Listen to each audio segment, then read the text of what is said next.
Hello guys, ngayon ay meron naman tayo ditong fill in the blank question.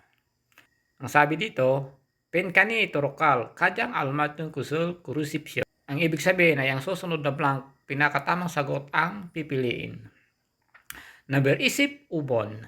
Jichimenun naksiyeo, chunon naksiga chungmal blank kuriso sigani isolte hangsang naksirul haro kayo. Para mahanap natin ang sagot ay isa-isay nating mga salita na nasa loob ng tanong. Chi. Ang chi ay aking. Chimi. Ang chimi ay libangan. Ang kinabit sa kanya ay nun. Subject particle.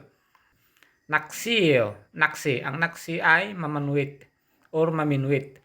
Chu ako. Ang kinabit sa kanya ay nun. Subject particle. Chungmal. Ang chungmal ay napaka o pinaka. Sunod, blank. Kuriso, kaya.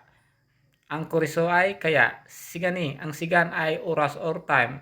Ang it ay galing sa salitang itda, to have. Ang ikinumbay sa kanya ay ulte. Ang ulte ay kapag o habang. Hangsang. Ang hangsang ay madalas. Naksiril haro kayo. Haro kayo. Ang ha ay tudo. Ang kinabit sa kanya ay ro. Ang ro ay para. Kayo. Ang ka ay tugo. At ang mga pagpipilian natin ay 1 to 4. Number 1, sulpoyo. Ang sulpoyo ay malungkot. Number 2, tsuayo. Ang tsuayo ay gusto or gustong gusto. Number 3, masusoyo. Masarap. Number 4, chimiopsoyo. Hindi nakakawili. At kung alam mo na yung sagot, please comment your answer. Thank you.